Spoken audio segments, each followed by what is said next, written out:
Welcome my dear rockers, कैसे हैं आप सभी दोस्तों। आज की वीडियो में हम एक डॉक्यूमेंट्री कवर करेंगे जिसकी कहानी में थ्रिल और सस्पेंस मूवी वाला ही है। साथ ही ये डॉक्यूमेंट्री है तो कहानी रियल होगी। एक आदमी जिसका हाल ही में डाइवोर्स हुआ है, पर कुछ दिनों के बाद वो किसी और को डेट करने लग जाता है और यही उसकी जिंदगी की सबसे बड़ी भूल है। तो कहानी का मजा न खराब करते हुए सीधे चलते हैं वीडियो की तरफ, पर उससे पहले लाइक, शेयर एंड सब्सक्राइब करना ना भूलिएगा।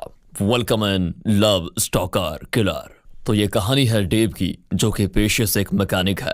डेव बताता है कि ये बात है साल 2000 की, जब उसकी मुलाकात एमी नाम की एक लड़की से हुई। एक साल रिलेशनशिप में रहने के बाद डेव और एमी की शादी हो गई थी, जिसके बाद दोनों के 2 बच्चे भी हुए, एक लड़का और एक लड़की। लेकिन धीरे धीरे दोनों में दूरी आना शुरू हो गई और बात इतनी बढ़ गई कि डेव और एमी ने अलग होने का फैसला कर लिया। दोनों का डाइवोर्स हो गया और बच्चों की कस्टडी एमी को मिल गई, जिनसे डेव समय समय पर मिलने के लिए जा सकता था बस। फिर डेव नेब्रास्का नाम की एक जगह पर शिफ्ट हो गया, जहां पर उसको एक मैकेनिक की जॉब और एक छोटा अपार्टमेंट मिल गया। बच्चे को एमी वीकेंड पर डेव के घर भी भेज दिया करती थी। अब डेव 35 साल का था और यहाँ इस अनजान जगह पर आकर वो भी अकेला पड़ चुका था। इसलिए उसने एक डेटिंग वेबसाइट पर अपना अकाउंट बनाया ताकि वो किसी को डेट कर पाए और उसको एक रिलेशन वाला फील आ पाए। पर हाँ, वो कोई सीरियस रिलेशनशिप में नहीं पड़ना चाहता था। अब कुछ दिनों तक तो डेव को कोई भी मैच नहीं मिलता, लेकिन एक दिन उसको एक लड़की का मैसेज मिलता है जिसका नाम था लिज। लिज के डेव की तरह 2 बच्चे थे, एक लड़का और एक लड़की। साथ ही लिज की हॉबीज और बाकी पसंद भी डेव से काफी मिलती जुलती थी। तो फिर क्या था, दोनों में बात शुरू हो गई। पहली डेट पर डेव के अपार्टमेंट में आकर लिज उसके साथ फिजिकल हो गई। दोनों फिर अक्सर मिलने लगे। इस दौरान डेव ने लिज से ये पहले ही कह दिया था कि वो इस रिश्ते को लेकर सीरियस नहीं है, बस उसे कोई चाहिए जिसके साथ वो अपना गम और खुशी बांट पाए। और लिज को भी इस चीज से कोई दिक्कत नहीं थी। फिर एक दिन डेव के पास एक लड़की अपनी एक खराब गाड़ी बनवाने आई, जिसका नाम कैरी था। कैरी डेव को पहली नजर में पसंद आ गई थी, हालांकि वो गाड़ी बनवाने के बाद चली गई। अब डेव जब उसी शाम डेटिंग वेबसाइट को देख रहा था तो उसमें उसको कैरी की प्रोफाइल दिखी, जो कि एक बच्चे की सिंगल मदर है। तो बस फिर क्या था, डेव ने तुरंत उसको एक मैसेज भेजा कि देखो, आज सुबह मैंने तुम्हें देखा जब तुम अपनी कार लेकर मेरे पास आई तो तुम मुझे अच्छी लगी। और फिर उसका रिप्लाई आया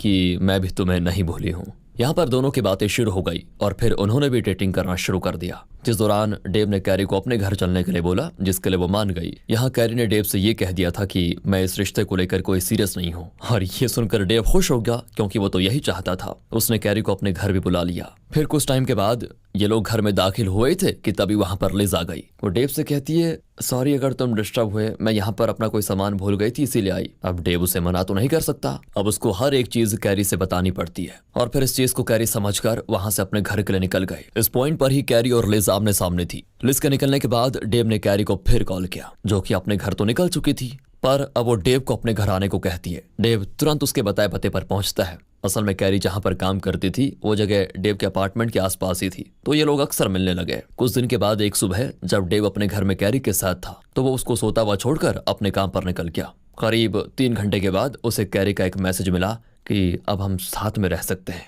जिस पर डेव ने रिप्लाई किया कि हमने इस बारे में पहले बात की थी ना कि हम कोई सीरियस रिलेशनशिप में नहीं पड़ेंगे, फिर भी तुम ऐसा बोल रही हो। और इस पर कैरी ने डेव को एक गाली से रिप्लाई किया। साथ ही जब डेव घर पहुंचा तो कैरी जा चुकी थी। उसने अब दिन रात उल्टे सीधे धमकी से भरे मैसेजेस करना शुरू कर दिया। पता नहीं कैरी को कैसे हमेशा पता होता है कि डेव कहाँ है और क्या कर रहा है। वो उसे हर जगह स्टॉक कर रही होती है। कैरी हमेशा मैसेजेस और ईमेल्स के जरिए ही बातें करती थी। अब इस तरह 2 हफ्ते बीत गए, जिस दौरान कैरी की मां नैन्सी ने उसके मिसिंग होने की रिपोर्ट लिखवाई, क्योंकि ना तो उसका फोन लग रहा था और ना ही उसका कोई कांटेक्ट हो पा रहा था। अब नैन्सी को कैरी ने डेव के बारे में बताया था, तो वो पुलिस को उनके रिश्ते के बारे में बता देती है, जिस पर पुलिस डेव के पास आती है पूछताछ करने के लिए। तब वो उनको कैरी के सारे मैसेजेस दिखाता है जो भी उसने उसको भेजे थे। पुलिस को लगता है कि ये सिंपल ब्रेकअप का केस है और कुछ नहीं, वो लड़की जल्द ही वापस आ जाएगी, टेंशन मत लो। इसी बीच नैन्सी को कैरी FB पर मैसेज करके कहती है, माँ मैं ठीक हूँ, बस कुछ दिनों के लिए दूर रहना चाहती हूँ। यहाँ दूसरी ओर डेव के लिए उसके मैसेजेस बढ़ते ही जा रहे थे। उसने अब कई अलग अलग नंबर्स और ईमेल्स के जरिए डेव को बहुत सारे मैसेजेस भेजना शुरू कर दिया था।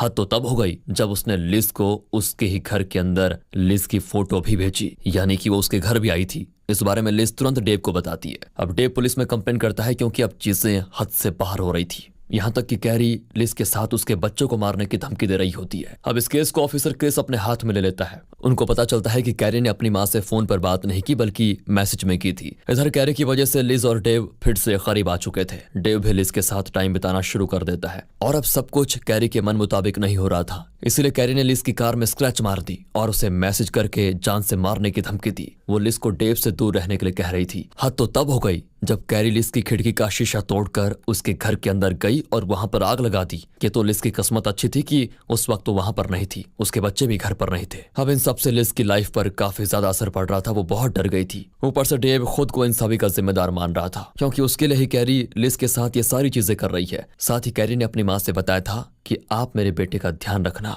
मेरी बहुत अच्छी जॉब लग गई है, मैं जल्दी उसको लेकर जाऊंगी। उधर एमी को जब ये सारी चीजें पता चलती है तो वो भी अपने बच्चों को डेव के घर भेजना बंद कर देती है। बाकी अगर डेव को अपने बच्चों से मिलना है तो वो एमी के घर आ सकता है। इस केस को क्रिस स्टडी करने लग जाता है। लिज का घर जलने के बाद क्रिस को अपनी छानबीन से कैरी के बारे में कुछ भी पता नहीं चलता, तो अब लिज की जान को बहुत खतरा था। वो इस जगह को छोड़कर डेव से दूर चली गई और डेव ने भी उसको जाने दिया क्योंकि उसे अब यही सही लगा था। यहाँ तक कि डेव ने अपना नंबर भी बदल दिया होता है और इस जगह से कहीं दूर जाकर रहने लग जाता है। उसने भी अपनी जिंदगी में अब एक नई शुरुआत करने का फैसला किया। इस तरह 1 साल का समय बीत जाता है।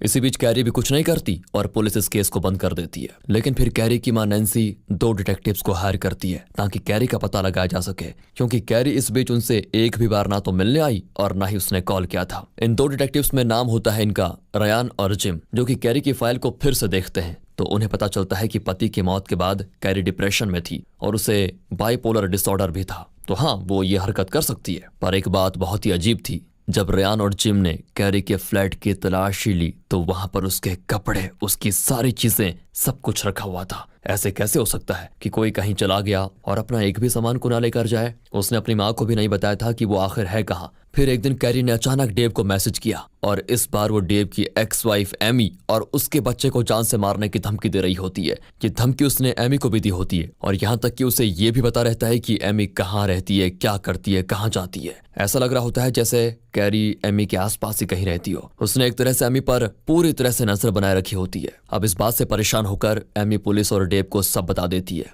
फिर डेव अपनी और अपने बच्चों की सिक्योरिटी के लिए गन खरीदता है। उधर जब ये बात रियान और जिम को पता चलती है कि कैरी कहीं एमी के आसपास ही रह रही है तो वो एक एथिकल हैकर की मदद लेने की सोचते हैं ताकि पता कर पाए कि ये मैसेजेस और ईमेल्स आ कहां से रहे हैं। इस हैकर का नाम टोनी है। अब टोनी देखना शुरू करता है कि आखिर ये सारे मेल्स अलग अलग आईपी एड्रेसेस से भेजे गए हैं, लेकिन सबसे ज्यादा बार जो आईपी एड्रेस इस्तेमाल किया गया है वो है टॉन नाम के आदमी के वाईफाई का, जिसे अक्सर उसकी गर्लफ्रेंड इस्तेमाल करती है और उसकी गर्लफ्रेंड उसी के साथ रहती है, जो कि कोई और नहीं बल्कि लिज थी। घर जलने की घटना के बाद से ही लिज डॉट के साथ थी। अब यहाँ पर यह बात तो पक्का हो गई कि लिज विक्टिम तो है नहीं बल्कि वही थी जिसने कैरी बनकर ये सारे मैसेजेस खुद को और बाकी सभी को भेजे थे। अब वो एक प्राइम सस्पेक्ट थी, लेकिन उसे अंदर करने के लिए इतना काफी नहीं था, इसलिए उसके खिलाफ और सबूतों की जरूरत थी। इसी दौरान एक शाम जब डेव अपने घर पर आता है तो देखता है कि उसने जो गन ली थी वो गायब है। उसी बीच दूसरी तरफ पुलिस को एक फोन आता है कि किसी औरत ने लिज के पैर पर गोली मार दी है और ये फोन खुद लिज ने किया था। इसलिए तुरंत लिज को हॉस्पिटल में एडमिट किया जाता है। पर अभी भी पुलिस को शक उसी पर था,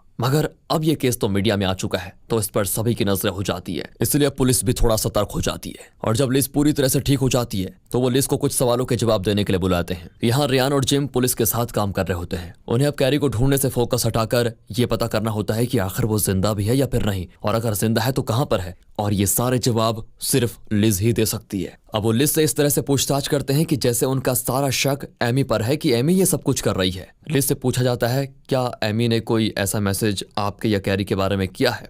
बस फिर क्या था, लिज खुद को पुलिस से ज्यादा होशियार समझती थी। उसने खुद को ही एमी बनकर मेल किया कि मैंने ही तुम पर गोली चलाई थी क्योंकि तुम डेव से दूर नहीं जा रही थी, और ये मेल उसने पुलिस को दिखाया। लेकिन पुलिस तो सब कुछ जानती है। उन्होंने लिज की गाड़ी में ट्रैकर लगाया और जीपीएस से ट्रैक करके देखा लिज हर रात एमी के घर के चक्कर लगा रही है। यहाँ रयान को भी एक आइडिया आया और उसने लिज से कैरी के बारे में पता करने के लिए डेव को कुछ दिनों के लिए बच्चों और एमी के साथ रहने को बोला। उसे पता था कि ये चीज लिज को जरूर अफेक्ट करेगी और बिल्कुल ऐसा ही हुआ। लिज ने खुद को एमी के नाम से एक मेल लिखा जिसमें उसने डिटेल में बताया कि कैसे उसने कैरी की जान और उसकी लाश को जला दिया। यानी कि लिज ने ये सारी चीजें डेव को हासिल करने के लिए ही किया। उसने खुद को विक्टिम दिखाया, पहले कैरी बनने का ड्रामा किया और अब वो सारा इल्जाम एमी पे डालने का सोच रही है। पुलिस के लिए ये हिंट काफी था। उन्होंने कैरी की कार को उस मेल पर बताई लोकेशन से रिकवर किया और एक खास केमिकल लिक्विड की मदद से उन्हें पुराने खून के छींटे और लिज के फिंगरप्रिंट्स उस कार से मिल गए, जो कि काफी था लिज को अंदर करने के लिए।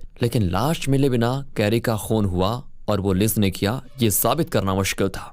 हालांकि ये साफ हो गया था कि लिज ने ही डेव की गन चोरी करके खुद को शूट किया ताकि सारा इल्जाम एमी पर आ जाए। इसीलिए टोनी, रियान और जिम ने मिलकर हर चीज को दोबारा से देखा। फिर टोनी ने डेव से बात की और उससे बोला कि जब आप लिज के साथ थे तब का कोई इलेक्ट्रॉनिक डिवाइस वगैरह आपके पास है क्या। इस पॉइंट पर उस वक्त का एक पुराना खराब टैबलेट डेव के पास पड़ा हुआ था, वो उसने ढूंढकर टोनी को दिया। टोनी को उसके अंदर एक मेमोरी कार्ड मिला जिसके सारे डिलीटेड डाटा को अच्छे से रिकवर करने के बाद उसमें टोनी को लिज की कई सारी सेल्फी मिली और किसी के पैर की फोटो मिली जिसमें एक खास तरह का टैटू बना हुआ था। इस टैटू ने ही टोनी का ध्यान खींचा।